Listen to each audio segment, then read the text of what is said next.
सो hey everyone, आप सभी का फिर से स्वागत है मेरे चैनल क्रेजी एक्सप्लेनर में। तो आज हम फिर से आ चुके हैं बुक ऑफ एस्पर का एक नया एपिसोड लेके।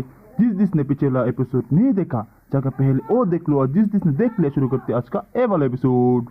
एपिसोड की स्टार्टिंग में हमें डान किंगशन को दिखाया जाता है, जो कि ज़ुफेन को ज्ञान देते हुए कहता है कि अगर तुम अपनी सारी पावर्स को एक साथ कंबाइन करके उससे अपनी ड्रैगन सोल की पावर बढ़ाओगे तो बताओ क्या फिर उसके बाद में तो फिर वो सभी कंबाइन पावर उस सीनियर की ड्रैगन सोल की अंडरस्टैंडिंग के बराबर नहीं होंगी। और डान किंगशन के इस बात के ऊपर तो ज़ुफेन भी हैरान हो गया होता है कि उसे अपनी सभी पावर्स को कंबाइन करके उसे ड्रैगन सोल में डालनी होगी। और ज़ुफेन ये सोचने के बाद में डान किंगशन से कहता है, ओ तो अब मैं सब कुछ समझ गया सीनियर। जेलन के पास में भले ही हेवन ड्रैगन की प्योरेस्ट स्किल होंगी, जबकि इसके बाद में मेरे पास सबसे उलझी हुई स्किल होगी। उसकी सोल सबसे अधिक ऑर्थोडॉक्स होगी, और जबकि मेरी सोल सेकंड रेट की है। मगर मेरी सेकंड रेट का सोल ड्रैगन होने का मतलब ये नहीं है कि मेरी सोल उसकी रियल सोल से बिल्कुल भी कमजोर होगी, बल्कि मेरे ख्याल से वो तो उससे भी ज्यादा पावरफुल होगी, है ना। उस पे तो डान किंगशन भी ज़ुफेन से कहते हैं कि बच्चे तुम्हारे शब्द बिल्कुल सही हैं, मगर लेकिन क्या तुम उसकी जगह पर कुछ और अच्छे शब्दों का इस्तेमाल नहीं कर सकते, क्योंकि तुम्हारा ये सब कहना बिल्कुल ऐसा लग रहा है जैसे कि तुम सेकंड रेट की ड्रैगन सोल कह रही हो। मेरी शॉर्ट सोल के लिए ये सब ऐसा लगेगा जैसे कि वो कोई अगली सोल हो, मगर ऐसा बिल्कुल भी नहीं है। इन एनी केस वैसे एक एवेल्युएशन, एक विकसित स्किल कहना चाहिए। तो डान किंगशन की इस बात पे तो ज़ुफेन भी कहता है कि ओ तो अब मैं समझा, इस दुनिया में शायद ही कोई ऐसा होगा जो कि शायद इस ड्रैगन सोल की अंडरस्टैंडिंग के बारे में डिस्ट्रॉइंग ड्रैगन एंसेस्टर के बराबर जानता हो। और सबसे शक्तिशाली ड्रैगन नहीं है बल्कि मनुष्य है। इसलिए तो एंशिएंट टाइम में 5 ग्रेट सीक्रेट बीस्ट हुआ करते थे,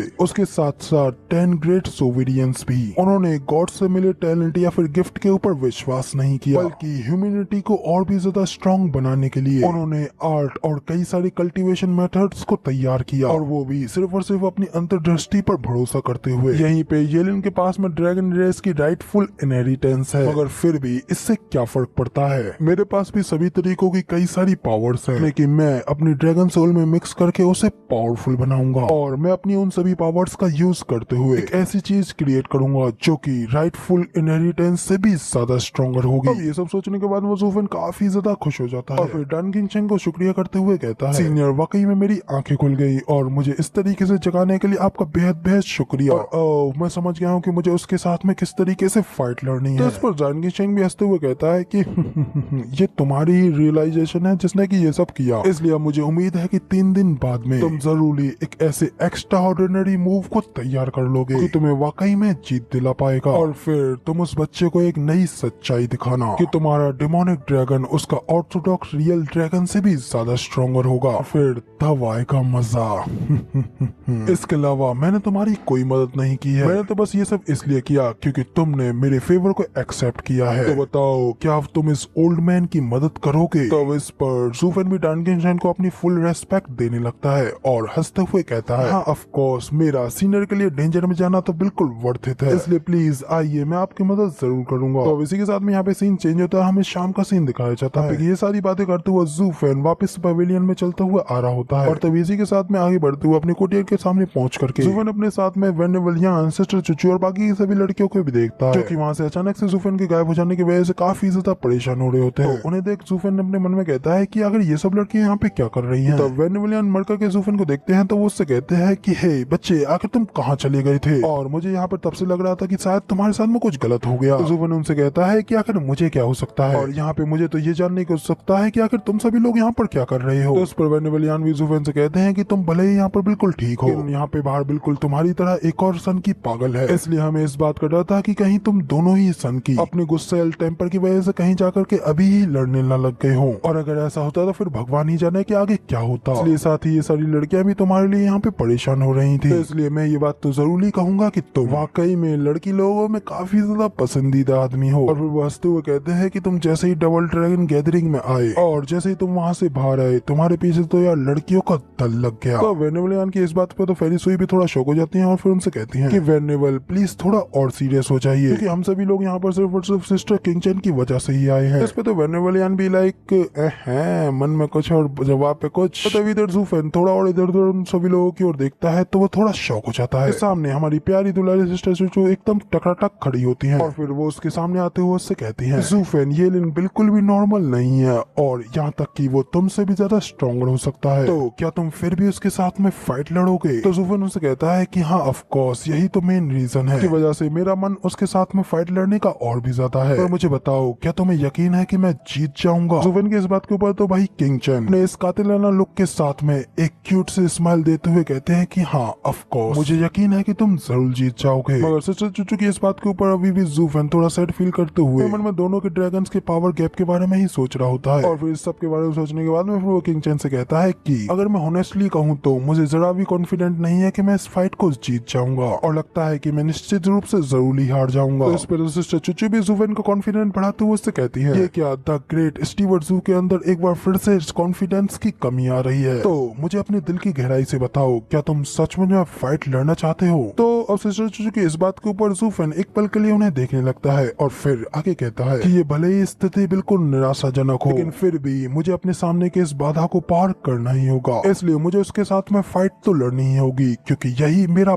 भाग्य है। तो अब ज़ूफ़ेन की इस बात के ऊपर तो सिस्टर चूचू फिर से एक प्यारी सी स्माइल पास करती हैं, फिर अपने एक क्यूट से लुक के साथ में ज़ूफ़ेन से कहती हैं कि तो फिर तुम जरूर ही जीतोगे। सिस्टर चूचू का उसके ऊपर इस तरीके का विश्वास और एक इतने प्यारे लुक को देख करके ज़ूफ़ेन भी एक पल के लिए शब्द रह गया होता है और फिर वो काफी ज्यादा हैरानगी के साथ में सिर्फ और सिर्फ सिस्टर चूचू को ही देखता रह जाता है। और फिर इसी तरीके से सिस्टर चूचू उस रोमांटिक सीन को खत्म करते हुए वहाँ से जाने लगती हैं और फिर अपनी सभी साथियों से कहते हैं कि चलो अब चलते हैं। ज़ूफ़ेन को इसके लिए तैयार होने के लिए थोड़े समय की जरूरत है, इसलिए अच्छा रहेगा कि हम लोग यहाँ पर उसे डिस्टर्ब ना करें। इतना कह करके फिर सिस्टर चूचू बाकी सभी लड़कियों को लेकर के वहाँ से जाने लगती हैं। तो वहाँ से जाते हुए प्रिंसेस योंगनिंग सिस्टर चूचू से कहती है कि सिस्टर किंग चेन, क्या तुम यहाँ पर सिर्फ इतना ही कहने के लिए आई थी? क्या बस इतना ही कि वो फाइट लड़े और आप दोनों तो एक दूसरे के कितने ज्यादा करीब हो? तो किंग चेन कहती है कि नहीं, यहाँ पर ऐसा कुछ भी नहीं हो रहा, मैं तो बस यहाँ पर ये जानना चाहती थी कि आखिर वो क्या चाहता है। वो जो कुछ भी चाहता है मैं उसको उसमें सिर्फ सपोर्ट ही करना चाहती हूँ, इसके अलावा यहाँ पे कोई और मैटर नहीं है। तो किंग चेन की ये सारी बातों के ऊपर तो योंगनिंग और सोएंगर को तो कुछ भी समझ में नहीं आता। योंगनिंग सोएंगर को देखते हुए मनी मन को इशारा करती है। इस पर सोएंगर किंग चेन से कहती है, सिस्टर किंग चेन, यहाँ तक कि ज़ूफ़ेन भी अपनी जीत को लेकर कॉन्फिडेंट नहीं है, तो फिर आखिर आप इतनी ज्यादा श्योर क्यों है कि वही जीतेगा? किंग चेन स्माइल करते हुए कहती है कि क्योंकि वो लड़ने के लिए बहुत ही ज्यादा उत्सुक है, तो इसलिए मुझे यकीन है कि वही जीतेगा। और यहाँ तक कि भले ही वो अपने ऊपर विश्वास नहीं करता है, लेकिन मैं उसके ऊपर पूरे दिल से ये विश्वास करती हूँ क्योंकि वो जो कुछ भी करना चाहता है मुझे विश्वास है कि वो उसमें जरूर सफल होगा। किंग चेन के इतने अटूट विश्वास को देख करके तो सोएंगर भी अपने मन में कहती है कि किंग चेन ही ज़ूफ़ेन का सबसे ग्रेटेस्ट सपोर्ट है और वो हमेशा ही उसमें विश्वास करती है और मे भी शायद यही सभी से बड़ा प्रोत्साहन है। और उनके बीच का इस तरीके का रिलेशनशिप तो एक आम आदमी और औरत के बीच के प्यार के कंपेरेबल नहीं है, वो तो उससे भी कहीं गुना ज्यादा ऊपर है। तो इसी के साथ में यहाँ पे सिस्टर चूचू भी चले जाती हैं और शाम और गहरी हो जाती है। वेनुवलियान और ज़ूफ़ेन दोनों ही कोर्टयार्ड की ओर ही जा रहे होते हैं, जबकि ज़ूफ़ेन अभी भी वहाँ से चलते हुए किंग चेन के बारे में सोचते हुए अपने मन में कहता है कि ये लड़की लोगों को पढ़ने में इतनी ज्यादा अच्छी है कि ये यहाँ तक कि मुझे भी परेशान कर देती है। जबकि इधर पीछे से वेनुवलियान ज़ूफ़ेन से कहते हैं, ज़ूफ़ेन वो कह रही थी कि तुम फाइट के लिए तैयार हो, तो क्या ये वाकई में सच है? क्या तुम वाकई में उस सन की येलिन के साथ में फाइट लड़ना चाहोगे? और बाकी सभी चीजों को तो साइड में करो, मैं ये क्लियरली देख पा रहा हूँ कि वो लड़का बिल्कुल भी नॉर्मल नहीं है, इसलिए मैं एडवाइस दे रहा हूँ कि तुम अल्टीमेट क्लैरिटी सेक्ट के साथ फाइट ना ही लड़ो और इस तरीके से व्यर्थ में लोगों को बर्बाद ना करो। तो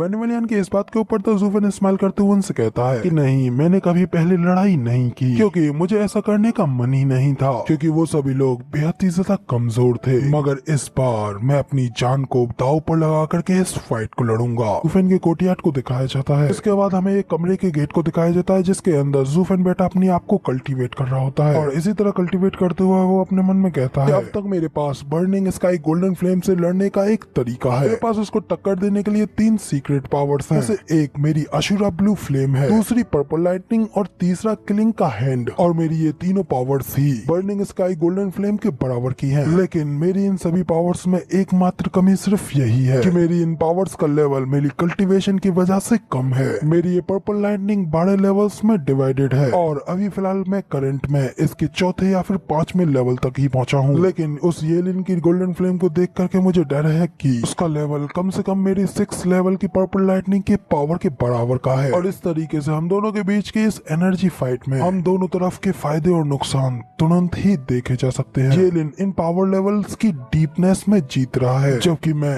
इनकी चौड़ाई में जीत रहा हूँ। लेकिन अगर दूसरे शब्दों में कहें तो मैं हर काम में माहिर हूँ, लेकिन मेरा हर काम पूरी तरीके से माहिर नहीं है। मेरे पास कई तरीके की पावर्स हैं, लेकिन उनमें से कोई भी उस बच्चे से लड़ने के लिए इस्तेमाल नहीं की जा सकती। हालांकि उससे मिलने के बाद में और इस सब चीज की एनालिटिक्स निकालने के बाद में मेरे पास में मुझे लेकर कई सारे डिसएडवांटेज हैं, लेकिन फिर भी मेरे पास में एक बड़ा एडवांटेज भी है जो कि येलिन के पास में बिल्कुल भी नहीं है। वो ये है कि उसके तरीके स्पष्ट और बहुत ही ज्यादा सरल है, जो कि उसके मास्टर ड्रैगन एंसेस्टर से ही आते हैं। हालांकि मेरे भी मेथड्स काफी ज्यादा कॉम्प्लिकेटेड और सोफिस्टिकेटेड नहीं है, लेकिन मेरे ये कई जगह से इनहेरिटेड किए गए मेथड्स एक दूसरे से रिएक्ट करके कंबाइन होकर के कई सारे नए तरीके और अनगिनत नए अटैक्स पैदा हो सकते हैं। और क्या पहले 9 सैनिटरी डेमोनिक एम्पर भी इन सभी शक्तियों को कंबाइन करने के बाद में अपने नए मेथड्स बना करके उनकी पावर्स को कई गुना ज्यादा बढ़ा दिया था, और फिर सबके बाद में वो 3 सबसे पावरफुल एंशिएंट एम्परर्स में से एक नहीं बन गया था। और उसके इन सक्सेसफुल एग्जांपल्स की वजह से मुझे यकीन है कि मैं भी इन यूनिक स्किल्स को मास्टर करने के बाद में कम से कम मैं येलिन की शक्तियों से कमजोर तो नहीं रह जाऊंगा। तो कहते हुए फिर ज़ूफेन अपने हैंड साइंस को चेंज करता है और अपनी पावर्स को अनलिस्ट करने लगता है, जैसे उसकी बॉडी से रेड कलर का ऑरा रिलीज होने लगता है। जिसके बाद में ज़ूफेन कल्टीवेशन स्टेज में बैठ जाता है, कहता है कि चलो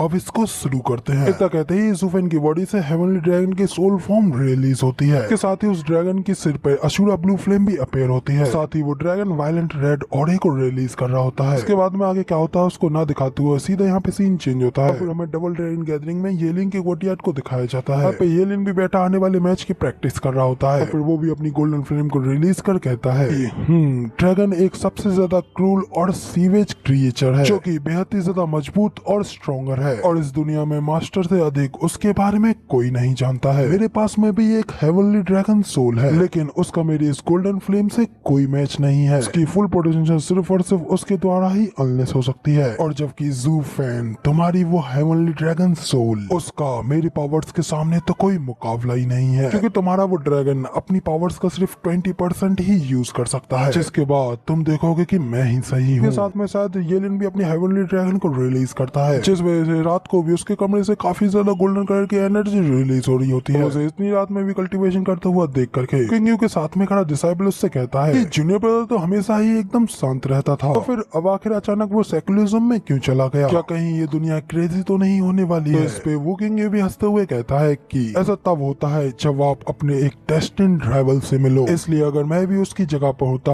तो मैं भी यही करता। पर खैर छोड़ो, उसे डिस्टर्ब नहीं करते हैं और जल्दी से यहाँ से वापस चलते हैं, क्योंकि 3 दिन बाद होने वाली बैटल हमारे लिए और भी ज्यादा इम्पोर्टेंट होने वाली है, इसलिए अब हमें भी उसके लिए तैयार रहना चाहिए। और फिलहाल हमें उसे बिल्कुल भी डिस्टर्ब नहीं करना चाहिए। अगर उसे पता चलता है कि हमने ये किया है तो वो काफी ज्यादा नाराज हो जाएगा और उसका सारा गुस्सा सिर्फ और सिर्फ तुम पर ही उतरेगा। ये बात सुनकर तो उसके साथ आया वो बंदा उससे कहता है अगर हम लोग उसे डिस्टर्ब करते हैं तो आखिर वो सिर्फ और सिर्फ मुझ पर ही गुस्सा क्यों निकालेगा? तो इस पर वो किंग हंसते हुए कहता है क्योंकि ऐसा इसलिए है, एक तो मैं उसका सीनियर ब्रदर हूँ और ऊपर से मैं उसका फ्रेंड भी हूँ। तो वो बंदा भी हंसते हुए कहता है कि हाँ बिल्कुल, आपने बिल्कुल सही कहा। लिटिल मॉन्स्टर सिर्फ और सिर्फ अपने सीनियर ब्रदर की ही केयर करता है। इसके साथ में हमें वहीं पे एक और कोर्टयार्ड का सीन दिखाया जाता है जो कि कोई और नहीं बल्कि यूनिवर्सल राइटियस सेक्ट का कोर्टयार्ड होता है, जहाँ पे कि यंग मास्टर जाओ अपनी सारी टीम को लेकर के बाद होने वाले चैलेंज मैच के लिए डिस्कस कर रहा होता है, जिसमें कि वो सभी लोगों से कहता है कि मेरे जूनियर ब्रदर्स आज से 3 दिन बाद होने वाले मैच में स्वॉर्ड गॉड सेक्ट के 10 स्ट्रॉन्गेस्ट मेंबर्स, उनकी सोल ऑलरेडी पिछले मैच की वजह से काफी ज्यादा घायल है, इसलिए अब वो हमारे लिए कोई खतरा नहीं है। और अब हमारे लिए सिर्फ मेन खतरा है वो डीमन स्कैमिंग सेक्ट और स्पेशली तौर पे तो उनका टीम लीडर ज़ूफेन। लेकिन फिलहाल अगर हम उस मॉन्स्टर को हरा देते हैं तो सारी सिचुएशन हमारे काबू में आ जाएगी। तो इस पर उसका एक साथी कहता है लेकिन सीनियर ब्रदर उसके पास में 10 हेवनली ड्रैगन सोल है, बेहद ही ज्यादा खतरनाक और हर काम में एक्सीलेंट है। तो क्या सीनियर ब्रदर के पास में उस सरदर्द से बचने के लिए क्या कोई मार्वलस सा प्लान या फिर योजना है? तो जाओ उससे कहता है कि तुम्हें चिंता करने की कोई जरूरत नहीं है, इस सब को लेकर के मेरे दिमाग में ऑलरेडी एक प्लान है। मैं मानता हूँ कि हेवनली ड्रैगन सोल काफी ज्यादा अमेजिंग है, लेकिन सिर्फ और सिर्फ बीस्ट सोलो के बीच में ही, इसलिए मैंने योजना बनाई है कि मैं सोल चेन अरे का यूज करके उसकी सोल को उसी जगह पर लॉक कर दूंगा। जाओ की ये बात सुनकर तो उसके सभी साथी काफी ज्यादा शॉक हो जाते हैं और हैरान होते हुए कहते हैं कि क्या सोल चेन अरे? सीनियर ब्रदर, सोल चेन अरे भले ही मॉन्स्टर्स को काबू में कर सकती है, लेकिन इससे हमारी लाइफ भी काफी ज्यादा खतरे में पड़ सकती है, क्योंकि उन सोल्स को बनाए रखने के लिए हमें अपनी सोल को यूज करना होगा। मगर ये कोई लाइफ एंड डेथ वॉर नहीं है, इसलिए हम अपनी जान की बाजी नहीं लगाएंगे। तो इस पर जाओ उन्हें घूर करके देखता है और उनसे कहता है कि कायरो, क्या तुम सभी के सभी लोग, क्या तुम भूल गए कि आखिर तुम कौन हो? हम लोग यूनिवर्सल राइटियस एक्ट के डिसाइपल्स हैं, और अब अगर हम उस डीमन स्कैमिंग एक्ट को नहीं रोकते हैं, जरूर ही एक अकल्पनीय विनाशकारी चीज घटित जरूर होगी। फिर वेस्टलैंड के 3 सुपीरियर सेक्टों में से 2 सेक्ट तो डिमोनिक कल्टीवेशन को ही बिलोंग करेंगे। हे भगवान, इस वेस्टलैंड को अपने काबू में करने के लिए ये उन डीमंस की एक प्लानिंग है, इसलिए हम उनके इस योजना में उन्हें कामयाब नहीं होने देंगे। तो जाओ की इमोशनल बातों को सुनकर के तो वो डिसाइपल्स भी उससे कहते हैं, ब्रदर, मगर अगर हम लोग अपनी जिंदगी को भी खतरे में डाल देते हैं तो क्या फिर भी वाकई में हम उसे रोक पाएंगे? तो इस पे जाओ उनसे कहता है कि हाँ, जैसा कि मैंने तुमसे कहा, कभी भी अच्छाई के सामने बुराई जीत नहीं सकती। तो जब तक मैं जाओडेजी तुम लोगों के साथ खड़ा हूँ, तक हम जीत को तो पा करके ही रहेंगे। तो इस पे तो उसके बाकी के सभी साथी भी मोटिवेट होते हुए कहते हैं, हाँ बिल्कुल, अच्छाई की ही जीत होगी और हमारा राइटियस एक्ट ही जीतेगा। जिसके बाद में हम लोगों को 3 दिन बाद का सीन दिखाया जाता है, जहाँ पे कि लोग जूफेन के कमरे के गेट के बाहर उसके बाहर निकलने का इंतजार कर रहे होते हैं। और तभी अचानक से जूफेन के कमरे का गेट खुलने लगता है, तो बाकी के सभी लोग भी अपने सामने हैरानी से देखने लगते हैं। जिसके बाद में हमें जूफेन को दिखाया जाता है, जो कि उन लोगों के सामने एकदम सीरियस तरीके से खड़ा होता है। और फिर जैसे ही वो उन लोगों के सामने अपनी आंखें खोल करके देखता है, तो वलियान थोड़ा हैरान होते हुए जूफेन के कल्टीवेशन को देख कहते हैं कि ये तो अब रेडियन स्टेज की 4th लेयर पे है। इसके बाद में वो जूफेन से पूछते हैं कि जूफेन, क्या तुम ठीक हो? और जूफेन भी वापस से अपने होश पे आता है और उनसे कहता है कि क्या हुआ, क्या मैं पहले की तरह ही नहीं दिख रहा हूँ? तो वलियान थोड़ा घबराते हुए अपने मन में कहते हैं कि अभी अभी मुझे काफी ज्यादा भयानक डर का एहसास हुआ था, क्या मेरी वो फीलिंग्स, क्या वो कोई इल्यूजन थी? इसके बाद वलियान जूफेन से पूछते हैं कि जूफेन, तुमने वहाँ कमरे में 3 दिनों से सेकुलरिज्म में क्या किया? क्या अब तुम्हें वाकई में येलन के साथ होने वाले मैच को जीतने का भरोसा है? जूफेन कहता है कि नहीं, मैं इसके लिए पूरी तरीके से श्योर नहीं हूँ। इन 3 दिनों तक मैंने सिर्फ और सिर्फ अपनी सारी स्किल्स को कंबाइन करके, उसे फ्लेक्सिबल करके एक नई तरीके की स्किल बनाने की कोशिश की है। इस वजह से मुझे लगता है कि वो येलन के साथ फाइट लड़ने के लिए काफी है, लेकिन फिर भी मुझे जीत को लेकर के पूरा यकीन नहीं है। और उनमें से कुछ ऐसा भी है जिनके इफेक्ट के बारे में मैं पूरी तरीके से स्पष्ट नहीं हूँ, इसलिए उससे पहले कि मैं उसके बारे में और अधिक जानूं, मुझे उसके बारे में सोचने की और अधिक आवश्यकता होगी। तो इस पर वलियान भी जूफेन से कहते हैं कि हाँ, मगर लेकिन अगर तुम उस चीज में सक्सेस हो गए तो ये वो दिन होगा जब तुम और भी ज्यादा फ्यूरियस और डरावनी हो जाओगे, और तब तुम उस येलिन से भी कहीं गुना ज्यादा पावरफुल हो जाओगे, मुझे इस बात के लिए पक्का यकीन है। तो तब इधर वलियान के इतने विश्वास के ऊपर तो जूफेन हैरानगी से उन्हें देखने लगता है, जबकि उसे इस तरीके से देख वलियान उससे कहते हैं कि ये सिर्फ मेरा अनुमान है, तुम इसके ऊपर ज्यादा ध्यान मत दो, और अब जल्दी सुपीरियर 3 सेक्टों की चैलेंज स्टेज शुरू होने वाली है, इसलिए अब जल्दी करो, हमें भी वहाँ चलना चाहिए। उसके बाद वलियान वहाँ से आगे जाते हुए अपने मन में कहते जाते हैं कि मुझे लगता है कि वो कोई इल्यूजन नहीं था। इतना कह करके फिर वो जूफेन की ओर फिर से मुड़ करके देखते हैं, जिसके बाद वो अपने मन में कहते हैं कि लगता है कि जूफेन इस बार भी काफी बड़े बदलावों से गुजरा है। अब आज के हमारे इस एपिसोड की स्टार्टिंग फाइट वाले दिन से होती है, यानी कि आज वो दिन आ चुका है जब जूफेन और स्वॉर्ड गॉड सेक्ट सुपीरियर 3 सेक्टों को चैलेंज करेंगे, जिसे देखने के लिए वहाँ पे सभी ऑडियंस भी आ गई होती है, साथ ही प्रिंसेस योंगनिंग, स्वेंगर, मिस्टिकल हेवन सेक्ट से सिस्टर चुचू और उनकी सभी लड़कियां, जबकि डीमन सोल सेक्ट से हान युनफेंग और उसके दोनों भाई हान। तो हमें हान युनफेंग को दिखाया जाता है, जो कि थोड़ा सा अनईजी फील करते हुए कहता है आज वो दिन होने वाला है जब इस वेस्टरलैंड में एक बड़ा फेरबदल होगा, और आज यहाँ पे हर कोई उस मूवमेंट का इंतजार कर रहा है। क्या आज यहाँ के राजा सेक्टों के ऊपर से उनका राजमुकुट आज उनके सिर से हटेगा या फिर यूं ही आगे बना रहेगा? आज हर कोई यहाँ पर सिर्फ और सिर्फ वही चीज देखने के लिए आया है। फिर अब इसी के साथ में यहाँ पे अनाउंसमेंट होती है, फाइनली वो टाइम आ गया है जब वो 5 सेक्ट जो कि आज यहाँ पर पार्टिसिपेट करने वाले हैं, वो फाइनली अरीना में एंट्री ले रहे हैं। तो फिर इसी के साथ में फर्स्ट एंट्री होती है वेस्टरलैंड के सबसे strongest sect ultimate clarity sect, और दूसरे पे एंट्री होती है यानमो के हेलियन फ्लेम सेक्ट की, तीसरे पे वेंटाओ के स्वॉर्ड गॉड सेक्ट की, चौथे पर होता है जाओडेजू का यूनिवर्सल राइटियस सेक्ट, जबकि आखिरी में एंट्री होती है इसके सबसे चहीते और तेजी से ग्रो करते हुए सेक्ट डीमन स्कैमिंग सेक्ट। इसी के साथ में हमें उनके बीच में जूफेन को दिखाया जाता है, जिसे देख करके तो वहाँ पे आई ऑडियंस बावली हो जाती है। फिर वो लोग जूफेन के जोर जोर से नारे लगाते हुए कहते हैं कि ये तो जूफेन है, वो फाइनली आ गया। तो इंतजार ही नहीं हो रहा कि आज वो इस मैच में क्या क्या नए नए मिरेकल्स क्रिएट करेगा। उसके बाद में इसका नेक्स्ट सीन होता है अरीना का, जहाँ पे की 5 टीम्स अरीना के नीचे खड़ी होती हैं, उनके 5 लीडर्स अरीना के ऊपर और उन लोगों के बीच में होते हैं रेफरी एल्डर। सबसे पहले वेंटाओ की ओर आगे बढ़ते हुए कहते हैं कि स्वॉर्ड गॉड सेक्ट के डिसाइपल, तुम सुपीरियर 3 सेक्टों को चैलेंज करने की इच्छा करते हो। स्वॉर्ड गॉड सेक्ट के बाकी सभी डिसाइपल भी एकदम प्राउडली तरीके से कहते हैं कि हाँ, हम लोग ये जरूर करेंगे। ऑफ कोर्स हम लोग सुपीरियर 3 सेक्ट को चैलेंज जरूर करेंगे। तो इस पर रेफरी एल्डर भी स्माइल करते हुए अपने मन में कहते हैं कि वाकई में इन सभी लोगों के अंदर कितनी ज्यादा वीरता है। लोगों की सोल ऑलरेडी पिछली फाइट की वजह से कितनी ज्यादा डैमेज है, फिर भी ये लोग आज यहाँ पर फाइट करने के लिए आए हुए हैं। मुझे ही है स्वॉर्ड गॉड सेक्ट के सच्चे डिसाइपल्स। और इतना सब सोचने के बाद में रेफरी एल्डर कहते हैं कि बहुत अच्छे, तो फिर अब इसके बाद में डीमन स्कैमिंग सेक्ट के डिसाइपल, क्या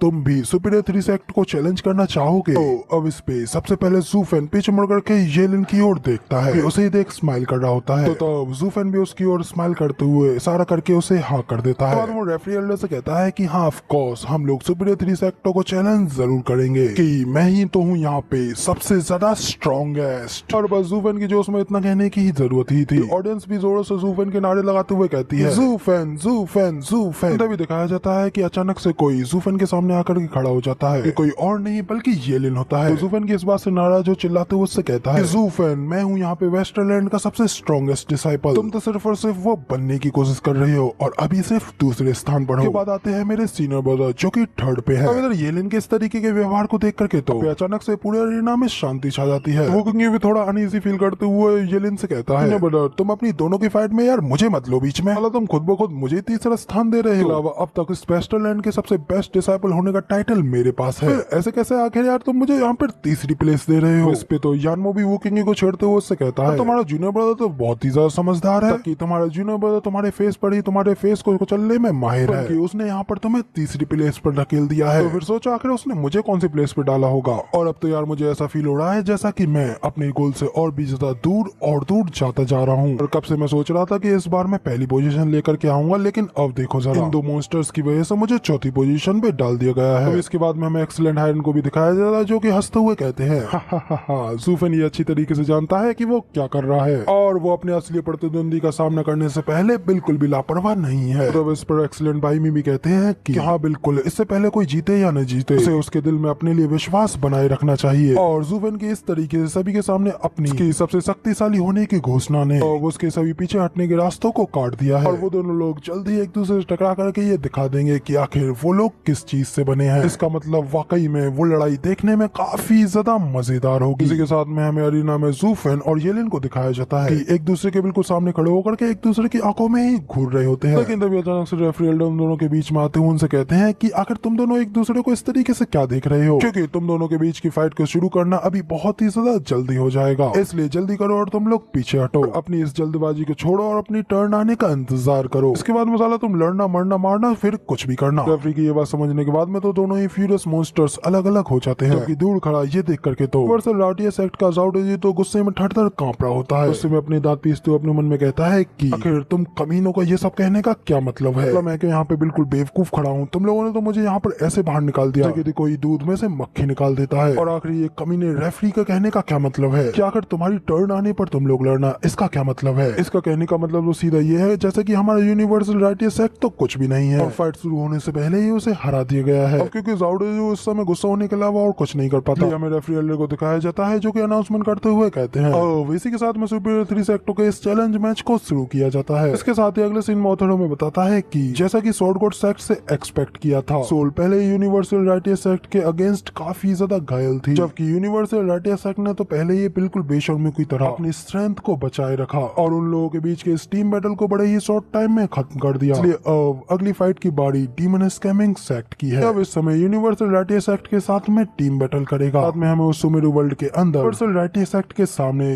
ज़ूफेन और उसकी टीम को दिखाया जाता है। इसके बाद में ज़ूफेन उनके सामने अकेले ही आगे बढ़ता है और बड़े ही कूल तरीके से अपने चोखे को पीछे फेंकते हुए कहता है मेरे दोस्तों तुम लोग पीछे ही रहो, मैं इन सभी लोगों को अपनी मूव की प्रैक्टिस करने के लिए एक डमी की तरह यूज करूंगा। इस पर ज़ाओडेजी भी हंसते हुए ज़ूफेन से कहता है कि ज़ूफेन इस तरीके से अब तुम्हारे एरोगेंट की तो कोई बाउंड्री ही नहीं दिख रही, क्योंकि तुम्हारी इतनी ज्यादा हिम्मत होगी कि तुम यहाँ पे आगे बढ़ करके अकेले ही हम 10 के 10 को चैलेंज करने की हिम्मत कर रहे हो। तो तब इस पर ज़ूफेन भी उससे कहता है कि अभी तक तो तुमने किसी भी बैटल में अपनी पूरी जान नहीं लगाई, सिर्फ और सिर्फ अपनी बेकार से ट्रिक्स का यूज करके यहाँ पे आ गए। तुम सब लोगों का सामना करने के लिए तो यहाँ पे मैं ही अकेला काफी हूँ। इनफैक्ट तुम जैसे स्कैमिंग कायर को तो यहाँ पे अपने ऊपर काफी ज्यादा हॉनर्ड और प्राउड फील करना चाहिए, तुम यहाँ पर सीधा मुझे फेस करने जा रहे हो। उस पे तो ज़ाओडेजी काफी ज्यादा भड़क जाता है और गुस्से गुस्से में जुफेन को उड़ते हुए से कहता है बास्टर्ड यूनिवर्सल राइट्स एक्ट ही अभी तक न्याय के लिए यहाँ पर लड़ता आया है, भले ही फिर चाहे हर कोई हमारे सम्मानजनक प्रयास को गलत ही क्यों ना समझे, इसलिए इससे कोई फर्क नहीं पड़ता। तब तक हम तुम जैसे डीमन को एक सुपीरियर 30 एक्टों में से एक बनने से रोके रखेंगे। तब तक तुम लोगों का ये डेमोनिक पाथ ग्रोथ नहीं करेगा, इसलिए फिर चाहे हमें कितना भी ज्यादा शर्मिंदा क्यों ना होना पड़े, हम लोग मौत के भी सामने बिल्कुल नहीं झुकेंगे और ना ही बिल्कुल डगमगाएंगे। और अभी अभी क्या कहा तुमने? लोगों ने अभी तक किसी भी बैटल को अपनी पूरी जान से नहीं लड़ा। ठीक है, फिर आज हम तुम जैसे डीमन को आगे बढ़ने से रोकने के लिए यहाँ पे अपनी पूरी जान की बाजी लगा देंगे और तुम्हें रोक करके रखेंगे। तो कहते हैं फिर ज़ाओ डेजू उसके सभी डिसाइपल्स जुफेन को घेर करके उस फॉर्मेशन में आकर के खड़े हो जाते हैं। इसका कि ज़ाओ डेजू ने आने से पहले प्लान किया था। सभी डिसाइपल अपनी अपनी फॉर्मेशन में खड़े होकर के फॉर्मेशन को स्टार्ट करने लगते हैं। तो ये सब करते हुए देख करके तो इधर जुफेन भी काफी ज्यादा हैरान हो जाता है। इसी के साथ में हमें अगले सीन में दिखाया जाता है कि उन लोगों ने अपनी फॉर्मेशन को पहले ही एक्टिवेट कर लिया होता है, जो कि जैसे ही कंप्लीट होती है तो उसके अंदर से काफी ज्यादा भयानक एनर्जी रिलीज होती है। कई सारी सोल ट्रैप के साथ में बड़ी बड़ी सोल चेन्स भी। नाम होता है 10 आदमियों की सील सोल चेन अरे।